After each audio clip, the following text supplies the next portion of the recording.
दोस्तों, कैसे हो सभी। आज मैं लेके आया हूँ एक और धमाकेदार टॉपिक। कौन सा है वो? Classification of money. मतलब मनी को जो हमने अलग अलग नामों से बांट दिया है, हमने क्लासिफाई कर दिया है, डिवाइड कर दिया है। ठीक है। सो मनी के कितने तरह के मनी होते हैं, कितने पैसे होते हैं, वो सब हम डिस्कस करने वाले इस टॉपिक में। तो तैयार हो जाओ। ठीक है, शुरू करते हैं। क्लासिफिकेशन ऑफ मनी आपके सामने लिखे हुए हैं। देखो, बहुत सारे नाम दिख रहे होंगे आपको। Representative money, legal tender money, full bodied money, optional money, credit money, near money, है ना। और अभी मैं आपको दो नाम और बताऊंगा, वो इसके अंदर इंक्लूड होता है, बता दूंगा जब मैं अभी कराऊंगा क्लिक करके। ठीक है। तो पहला जो टॉप पॉइंट है वो हमारा है रिप्रेजेंटेटिव मनी। रिप्रेजेंटेटिव मनी होता क्या है? रिप्रेजेंटेटिव मनी होता क्या है? देखो, सिंपल बताता हूँ। मान लीजिए आप दुकान पे गए। ठीक है। आप दुकान पे गए, आपने सामान लिया, गुड्स सर्विस कुछ भी लिया हो, आपने सामान लिया। अब आई पेमेंट देने की बारी। अब मैं कह रहा हूँ कि पेमेंट जो है, आप क्या करोगे? मान लीजिए आपने 2,000 रुपये सामान ले लिया। अब 2,000 रुपये आप पेमेंट करोगे। किस तरीके से दे सकते हो, किस तरीके से प्रेजेंट कर सकते हो? भाई 2,000 का नोट दे सकते हो आप उसको 500 के 4 नोट दे सकते हो। आप उसको 200 के 10 नोट दे सकते हो। आप उसको 100 100 रुपए के 20 नोट दे सकते हो। आप उसके सामने एक मनी को प्रेजेंट कर रहे हो पेमेंट देते वक्त। क्या कर रहे हो? प्रेजेंट कर रहे हो। तो ये क्या है? ये सभी जो पैसे हैं ये रिप्रेजेंटेटिव मनी है, सभी रिप्रेजेंटेटिव मनी है। इवन कॉइन भी एक रिप्रेजेंटेटिव मनी है, क्योंकि आप कॉइन भी तो रिप्रेजेंट कर सकते हो ना पेमेंट देते वक्त। कर सकते हो ना। तो आप अपनी पेमेंट देते वक्त जिस चीज में आप प्रेजेंट कर रहे हो, चाहे वो नोट हो चाहे वो कॉइन हो, ठीक है, पेपर नोट है चाहे कॉइन हो, आप जो प्रेजेंट कर रहे हो उसके सामने पेमेंट देते वक्त, वो क्या है? रिप्रेजेंटेटिव मनी है। लेकिन इसमें भी दो तरह की आ जाती हैं। क्या? एक होता है कन्वर्टेबल रिप्रेजेंटेटिव मनी, एक होता है नॉन कन्वर्टेबल रिप्रेजेंटेटिव मनी या फिर इनकन्वर्टेबल रिप्रेजेंटेटिव मनी। कन्वर्टेबल मनी क्या है? देखो, ये कन्वर्टेबल रिप्रेजेंटेटिव मनी है पूरा। इसका मतलब क्या है? ये इसी का टॉप पॉइंट है, हेडिंग सब हेडिंग है ये। ठीक है। क्या मतलब है इसका? अब मैं कह रहा हूँ, मान लीजिए आप कहीं से कुछ सामान लेके आए, 2,000 रुपये सामान लेके आए। अब पेमेंट होती है 2,000 रुपये की। तो मुझे बताओ, क्या आप 2,000 की पेमेंट सिर्फ 2,000 के नोट से दे सकते हो? आप 2,000 की पेमेंट क्या 2,000 के नोट से ही दे सकते हो? नहीं। आपके पास ऑप्शन है, आप उस प्रेजेंटेबल मनी को कन्वर्ट भी कर सकते हो। कैसे? वही बताया ना मैंने, 500 के 4 नोट दे दोगे आप उसको, 100 के 20 नोट दे दोगे आप उसको, 200 रुपये का नोट 10 दे सकते हो। तो ये क्या है? आप यहाँ पे अपने रिप्रेजेंटेटिव मनी को कन्वर्ट कर रहे हो, है ना। कन्वर्टेबल कर सकते हो ना। अपने मनी को आप कन्वर्टेबल कर सकते हो। ठीक है। मतलब आपके पास ऑप्शन है कि हाँ, चलो 2,000 रुपये नोट ना सही, इस तरीके से हम प्रेजेंट कर सकते हैं। तो वो 2,000 की पेमेंट जो कन्वर्टेबल है, 500 रुपये पेमेंट वो कन्वर्टेबल है। आप किसी को 100 रुपये भी देना चाहोगे तो कन्वर्टेबल है। 100 के दो नोट दे दो, 50 के नोट दो दे दो, 20 के 5 दे दो, 10 के 10 दे दो, दे सकते हो ना। ये सभी क्या है? कन्वर्टेबल है। किसी को 100 रुपये देने हो तो आप 20 का दे सकते हो 5, 10 के 10 दे सकते हो, 50 के 2 दे सकते हो। ये सब क्या है? ये कन्वर्टेबल मनी है। ठीक है। लेकिन इसी में एक बात आ जाती है, इनकन्वर्टेबल मनी, इनकन्वर्टेबल रिप्रेजेंटेटिव मनी। इसमें इसमें ये आता है ये। कैसे? अब मान लीजिए आप दुकान गए, आपने 1 रुपये की चीज़ी ले ली, कुटकुट। ठीक है। भाई बचपन में बहुत खाते थे हम कुटकुट। ठीक है। तो 1 रुपये का आपने आपने कुटकुट ले लिया। अब मुझे बताओ, क्या आप 1 रुपये पेमेंट जब आप दोगे तो क्या आपके पास ऑप्शन है कि आप अलग अलग तरीके से दे सकते हो? नहीं। आप उसे एक का नोट या एक का सिक्का ही दोगे। ऑप्शन आपके पास नहीं। तो वो 1 रुपये जो है वो आज के टाइम पे क्या बन चुका है? इनकन्वर्टेबल मनी, जिसको हम कन्वर्ट नहीं कर सकते, जिसका हमारे पास ऑप्शन ही नहीं है कि हम इसको किसी और चीज में पेमेंट दें। नहीं है। तो ये 1 रुपये क्या होगा? ये 1 रुपये क्या होगा? इनकन्वर्टेबल। प्रेजेंटिव तो है ना, आप 1 रुपये पेमेंट प्रेजेंट कर रहे हो ना सामने, प्रेजेंटिव है, लेकिन ये कौन सी है? इनकन्वर्टेबल रिप्रेजेंटिव मनी है। क्लियर? चलिए, नेक्स्ट। नेक्स्ट कौन सी मनी है? Legal tender money. भाई, मैं पिछले क्लास में मैंने आपको पढ़ाया भी था कि लीगल डेफिनेशन जो है वो क्या कहती है। इकोनॉमिक्स मनी की जो लीगल डेफिनेशन है, उसमें बोला गया था कि भैया गवर्नमेंट या फिर गवर्नमेंट ऑर्गेनाइजेशन जो डिक्लेयर कर दिया उसे हम लीगल मनी कहते हैं। लीगल टेंडर मनी भी वही है।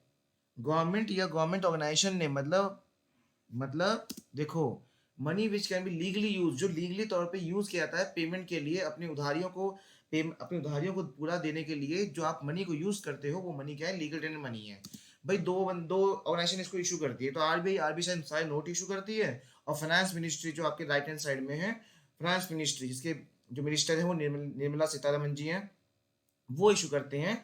जो फाइनेंस मिनिस्ट्री है वो इशू करते हैं क्या, कॉइन्स। तो ये दोनों ही जो करेंसी है, चाहे वो पेपर नोट हो चाहे वो कॉइन हो, दोनों ही जो करेंसी है वो लीगल टेंडर मनी है, क्योंकि गवर्नमेंट या गवर्नमेंट ऑर्गेनाइजेशन इशू करती है इनको, ठीक है। लेकिन लीगल टेंडर मनी भी दो तरह की होती हैं। वो क्या है, वो दो तरह क्या है, देखो, एक हो गया लिमिटेड और एक होता है अनलिमिटेड। लिमिटेड लीगल टेंडर और एक होता है अनलिमिटेड लीगल टेंडर। अब इसका मतलब क्या है समझो। देखो, मान लीजिए आप किसी शॉप पे गए और आपका एक बिल आया 5,000 रुपये का, ठीक है। आपने कोई सामान सर्विस ली होगी, तो आपका बिल आया 5,000 रुपये का। आप उसे सिक्के में पेमेंट देने लगे। किसमें देने लगे, सिक्कों में पेमेंट देने लगे। आ 1,000 रुपये तक आप उसको दे सकते हो सिक्कों में, उसके ऊपर नहीं। वो बंदा एक्सेप्ट कर रहा है वो अलग बात है, लेकिन आप उसे फोर्सली पे नहीं कर सकते 1,000 रुपये के ऊपर, वो भी किसमें, कॉइन्स में। तो आप कहोगे अरे यार ये तो लीगल टेंडर मनी है, क्यों नहीं दे सकते। ये ये एक्ट है, ये कानून है, क्या, कि अगर आप कहीं पेमेंट दे रहे हो तो 1,000 रुपये के ऊपर आप कॉइन में पेमेंट नहीं दे सकते। अगर वो एक्सेप्ट कर रहा है, सामने वाली पार्टी एक्सेप्ट कर रही है तो अलग बात है, ठीक है।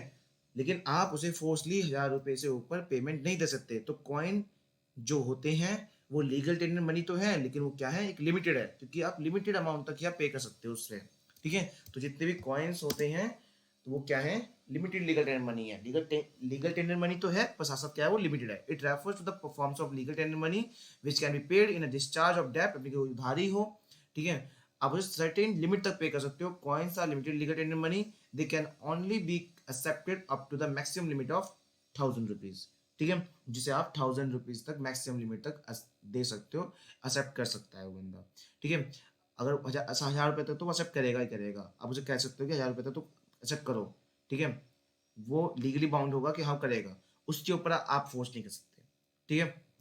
उसका आता है आपका अनलिमिटेड। अनलिमिटेड मतलब जितने भी नोट हैं, जितने भी नोट हैं, नोट करेंसी हमारी पेपर करेंसी जो है, उससे आप कितनी पेमेंट दे दो, कितनी भी पेमेंट दे सकते हो, तो वो है अनलिमिटेड। लीगल टेंडर मनी है पर अनलिमिटेड। कोई कितनी भी उधारी हो, कितनी पेमेंट हो, आप कितनी भी अमाउंट में पे कर सकते हो, किसमें, करेंसी नोट में। It refers the forms of legal tender money which can be paid. ये एक लीगल टेंडर मनी है जिसे हम पे कर सकते हैं इन डिस्चार्ज ऑफ डेब्ट, अपनी उधारी को खत्म करने के लिए, ऑफ एनी अमाउंट, कोई भी अमाउंट हो सकती है। In India paper note are unlimited. जो हमारे इंडिया में पेपर नोट जो होते हैं वो अनलिमिटेड लीगल टेंडर मनी है। क्लियर, ये हो गया लीगल टेंडर मनी के बारे में। अब आते हैं नेक्स्ट। नेक्स्ट क्या है, नेक्स्ट क्या है भाई, वो है फुल बॉडी मनी। अभी फुल बॉडी मनी क्या होता है, फुल बॉडी मनी देखो सिंपल लैंग्वेज बताता हूँ। फुल बॉडी मनी क्या है, फुल बॉडी मनी का मतलब है क्या, जिसकी कमोडिटी वैल्यू और फेस वैल्यू दोनों सेम हो। जिसकी कमोडिटी वैल्यू और फेस वैल्यू दोनों सेम हो, मतलब जितना उसमें खर्चा आया है ना बनने में, जिस मनी में जितना खर्चा आया बनने में उतना ही उस पर लिखा हो। लेकिन जो हमारे सारे जो नोट हो, जैसे 2,000 का नोट हो गया, 500 नोट हो गया, ये इतने रुपए थोड़ा आता है इस पे खर्चे, 1-1.5 रुपये आते हैं बस। 1-1.5 रुपये खर्चा आता है इस पे 500 रुपये का नोट, 2,000 का नोट बनने में। सिक्कों में बहुत कम आता है, ठीक है। तो ऐसी कौन सी मनी है, ऐसी मनी है गोल्ड और सिल्वर मनी, जिसे मेटलिक मनी कहते हैं, ठीक है। तो गोल्ड सिल्वर के जो कॉइन्स होते हैं ना, उस वो जितने का होता है उसे पिघला के जितने उतने का बेचोगे, उस पर लिखा भी उतना ही होगा। जैसे मैंने कॉइन लिया, उसमें मैंने 5,000 लिखा हुआ है, तो वो 5,000 का ही है वो गोल्ड। और उसे बेचोगे ना पिघला के, तो 5,000 का ही बिक जाएगा वो, ठीक है। तो बात आ जाती है फुल बॉडी मनी क्या होता है, जिसकी फेस वैल्यू और कॉमेटी वैल्यू क्या हो, same. Full body money is that money whose value are whose value as commodity is equal to the face of value of as money। मतलब जैसे comedy value और फेस वैल्यू दोनों same होती है। अच्छा, मैंने अभी एक बात बताई थी आपको, legal tender money. Legal tender money को एक और नाम भी कहते हैं, फियाट मनी। ध्यान रखना, लीगल टेंडर मनी को हम फियाट मनी भी कहते हैं, ठीक है। Fiat money, legal tender money को क्या बोलते हैं हम, फियाट मनी। क्लियर, चलिए बहुत बढ़िया। आओ आगे बढ़ते हैं। आगे क्या है, ऑप्शनल मनी। ऑप्शनल मनी क्या है, जिसे हम फिड्यूजरी मनी भी कहते हैं, ठीक है। भाई ध्यान रखना चीज का, एक चीज के दो नाम है हो सकते हैं हमारे पास। तो ऑप्शनल मनी को फिड्यूजरी मनी भी कहते हैं। ऑप्शनल मनी यहाँ पे क्या है, वो मनी जिसे आप पैसे की जगह यूज करते हो। जैसे आप चेक यूज कर सकते हो, आप बिल्स ऑफ एक्सचेंज यूज कर सकते हो, आप ड्राफ्ट यूज कर सकते हो। तो ये सब क्या है, मनी की जगह आपने इसको यूज किया है, तो ये ऑप्शनल मनी हो गया। मतलब ऑप्शनल में आपके पास एक चीज है जिसे आप पे कर सकते हो। It refers that forms of money which is generally accepted as medium of exchange. एक एक्सचेंज करने का जरिया बन चुका है ये भी आजकल। But legally they are no comparison to accept, लेकिन कानून तौर पे मतलब ये जरूरी नहीं है कि आप इसे एक्सेप्ट करो, क्योंकि कानून इसे पैसा नहीं मानता। पता है ना लीगल डेफिनेशन क्या क्या मानता है पैसा, कानून उसको। कानून लीगल डेफिनेशन में बताया गया था कि कानून लीगली सिर्फ पैसा क्या होता है, कॉइन और नोट, और कुछ पैसा नहीं होता। लेकिन इकोनॉमिक्स के हिसाब से तो सब पैसा सब कुछ है जो सामने वाली पार्टी एक्सेप्ट कर ले। सामने वाली पार्टी कुछ भी एक्सेप्ट करे गुड्स एंड सर्विस के बदले, वो सब पैसा है। ठीक है, सब पैसा है वो। बताया था मैंने कॉमोडिटी मनी, फिर कॉमोडिटी मनी नहीं, अभी हुआ नहीं शायद आपका ना, ये हुआ नहीं, अभी बताओ, अभी आगे आएगा। ठीक है, चलिए उसके बाद आते हैं नियर मनी। नियर मनी क्या होता है? वो नियर मनी वो जो आपके एसेट्स के क्लोज सब्स्टिट्यूट हो, मतलब जिसकी लिक्विडिटी बहुत हाई होती है। मतलब मैं कह रहा हूँ कि मान लीजिए आपको मुझे पैसे देने हैं 5,000 रुपये, तो 5,000 रुपये तुरंत देने में कौन किस किस हेल्प लोगे? कॉइन की हेल्प ले सकते हो, ठीक है, पेपर नोट की हेल्प ले सकते हो, अपने डिमांड डिपॉजिट की हेल्प ले सकते हो। डिमांड डिपॉजिट मतलब आपका अकाउंट पड़े हुए हैं, फोन पे, गूगल पे, पेटीएम, ये सब वहीं से तो आएगा पैसे से कट के। ठीक है, आपके पोस्ट ऑफिस में अगर पैसे पड़े हैं वो, ये सब क्या है? ये नियर मनी है, क्योंकि आप पेमेंट देने के लिए इन सब का बहुत जल्दी यूज करोगे। क्या? बहुत जल्दी यूज करोगे इन सब का। तो जिसकी लिक्विडिटी बहुत ज्यादा हाई रहती है, जो आपके एसेट्स के क्लोज सब्स्टिट्यूट हो, फॉर एग्जांपल इन्वेंट्री। इन्वेंट्री भी एक नियर मनी है, क्योंकि इन्वेंट्री क्या है? आपका स्टॉक बिकेगा, पैसा आएंगे तुरंत पे कर दोगे। तो इन्वेंट्री हो गया, जितने आपके डेबिट कार्ड हो गए, आपके पेटीएम, गूगल पे, फोन पे, डिमांड डिपॉजिट, आपका करेंसी, आपका नोट, आपका कॉइन, ये सब नियर मनी है, क्योंकि आप इसको बहुत मतलब टाइम नहीं लगेगा, ऐसे पेमेंट देते वक्त टाइम नहीं लगता। ठीक है, तो नियर मनी वो assets which are close substitute close substitute of money are near money, जो बिल्कुल क्लोज सब्स्टिट्यूट हो मनी के एसेट्स, वो आपका नियर मनी होता है। ठीक है, चलिए assets are which are close substitute of money are near money. ठीक, चलिए अब आते हैं फंक्शन पे। फंक्शन में आपको नेक्स्ट क्लास में पढ़ा दूंगा। ठीक है, नेक्स्ट क्लास में आपको फंक्शन ऑफ मनी पढ़ा दूंगा, बहुत इंपॉर्टेंट है, एग्जाम में आएगा ही आएगा 100%। Okay, bye bye.